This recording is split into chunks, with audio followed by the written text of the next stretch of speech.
This video has all the stuff that you really need to know before going on semester at sea.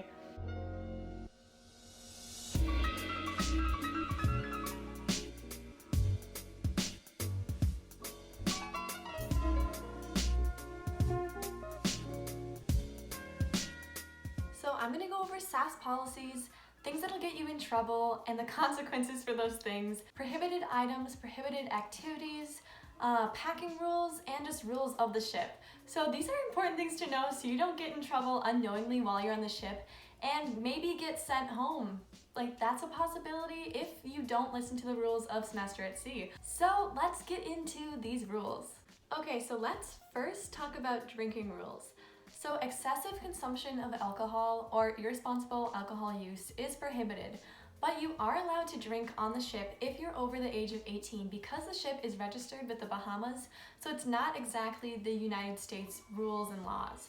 So there are drink nights on the ship for like special occasions or just like fun nights, and everyone gets drink cards that you get like filled out and like stamped with how many drinks you've had, and you're only allowed to have 2 and they're $4 each, and the options are like red wine, white wine, or like a can of beer, and those are your options, and you're limited to 2 because they do not want you drunk on the ship because it's actually pretty dangerous and you could fall overboard. I don't know, it's kind of scary. I wouldn't want to be like super drunk on the ship because the railings, you could fall over.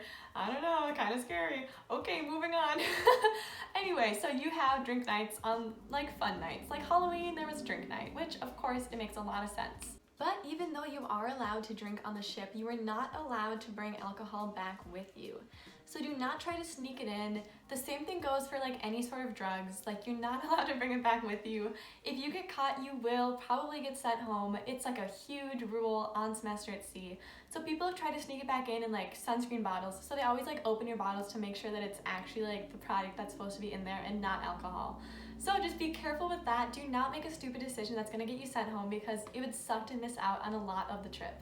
However, you can bring cigarettes and cigars and smoke those while on the ship on like deck 7 in like the smoking area, which a lot of people didn't know. So I guess that's good to know if you like to smoke cigarettes, but there is no chewing tobacco allowed, so just know that as well. And you can come back to the ship any time of night while we're in port and sleep there, which a ton of people do. So if you don't travel too far away to a different city or something and you just stay in the city that we're docked in, a ton of people come back to the ship to sleep there and eat breakfast there to save money.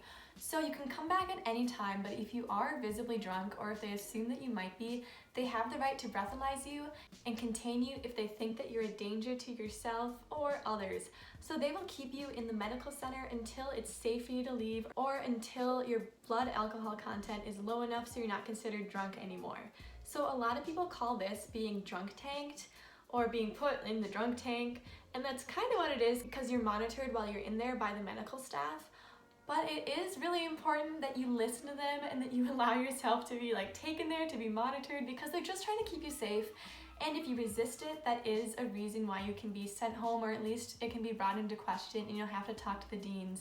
Like, if you try to run away from them when they're trying to put you in the medical center, that is not good. That is gonna look bad on your record for the ship, and they are not gonna take their consequences lightly. So just know that that's a possibility if you come back visibly drunk, but it usually doesn't happen. If you've had a few drinks, you can probably get on and just go to your room. But if they think that you could like pass out, they're probably gonna keep you downstairs. Also, just a side note, if you have a field class the next day and you're out in port, you have to be back by midnight to sleep on the ship, or you're gonna be in huge trouble and you're gonna get dock time. So for anyone who doesn't know what dock time is, you can get it for a number of reasons. It's sort of like a punishment of sorts. So if you don't get back in time for a field class by midnight, you might get dock time. Or if you get back late when we're supposed to be leaving, there's on-ship time, and it's usually like 5 o'clock or 6 o'clock, sometimes like 4 o'clock. On the day that we're leaving port, you have to be back at that time. Or for every 15 minutes that you're late, you have to stay on the ship an hour in the next port that we get to. So when everyone else gets to get off, you have to stay an extra hour on the ship for every 15 minutes that you're late. So try to be back on the ship on time. This is important because we need to get out of the port that we're in because we're paying to be there and we don't want to pay extra because it's going to be added to your fees anyway. Also, they need to be out far enough in the ocean so you can get fresh water cycled through, otherwise they're gonna run out of water on the ship, which is bad. So it makes sense why you have to be back, so just be back and do not get penalized for being late. Also, the ship has the right to drug test people at any time and to search your cabins. After every port we go to, there's 5 people's names called over the intercom system to come to the reception desk to get drug tested.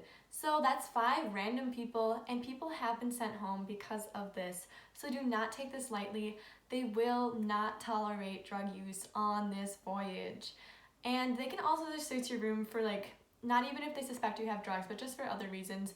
So do not keep food out in your room from the dining halls. You're not allowed to take it out with you, and do not steal spoons and forks, because that is also a reason that you could get in trouble. And of course, you can't do all the normal things that get you in trouble, like damaging the ship or SAS property, or harassing others, or stealing things on the ship. You're gonna have to talk to the deans, and they can do whatever consequences that they think is fit for you. And also, it's just a possibility that you can get sent home, so please be safe. Please don't make any decisions that will cut your voyage short. Now on to packing. There is a long list of things that are prohibited by Semester at Sea for packing that you might not think you cannot bring.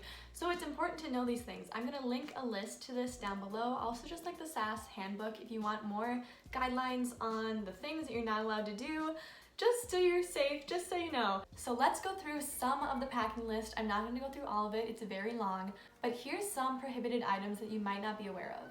Okay, so you are not allowed to bring pepper spray, which is sort of surprising because sometimes I think that traveling, people want to feel safe, so they want to bring pepper spray with them, but just so you know, you're not allowed to bring that.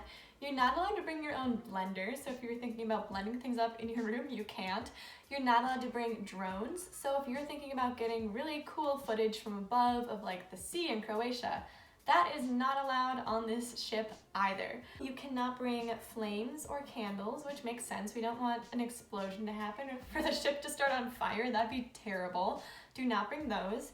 You cannot bring hair appliances that do not shut off on their own. So this is a straightening iron or a curling iron that doesn't automatically shut off when you're done using it. You cannot bring that.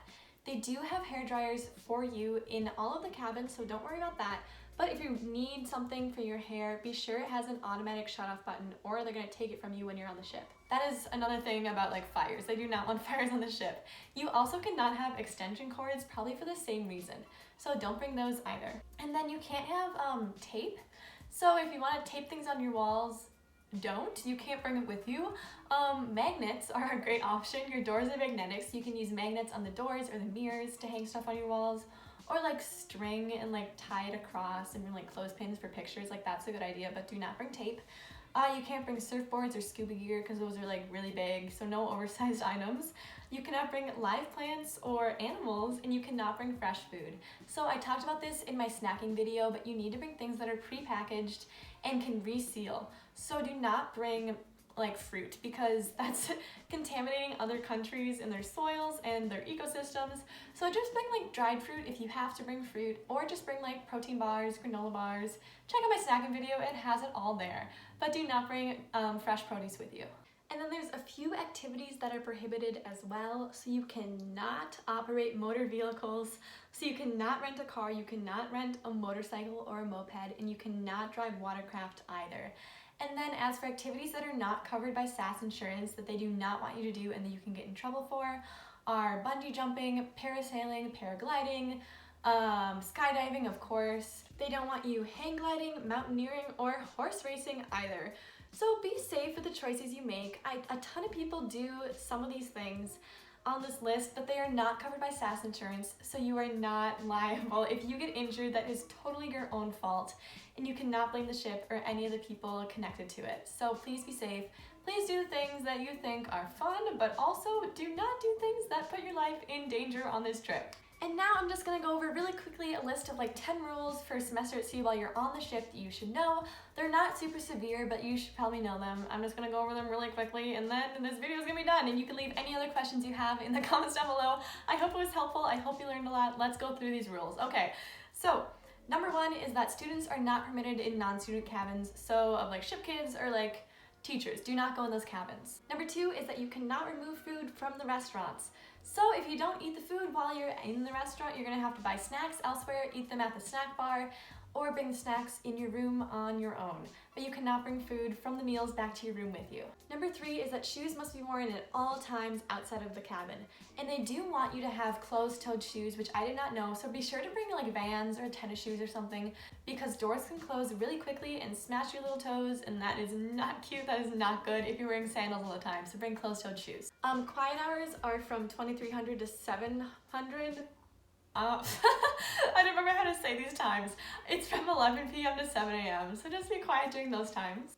Number 5 is that clothing must be worn over bathing suits while inside.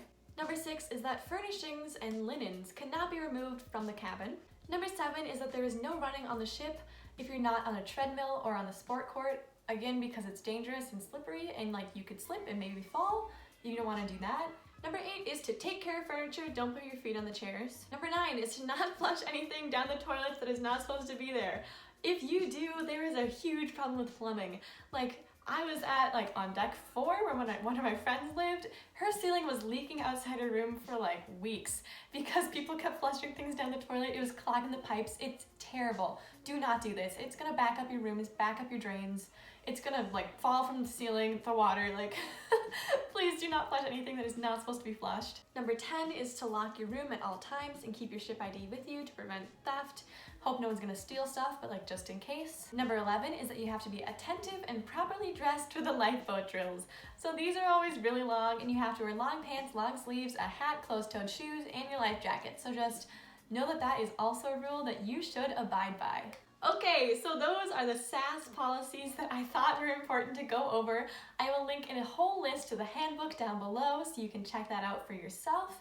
And I hope that you learned a lot from this video. This was stuff I didn't know before I went, but it probably would have been helpful, especially the packing rules, to know what I could and could not bring, and then also just the guidelines on the ship.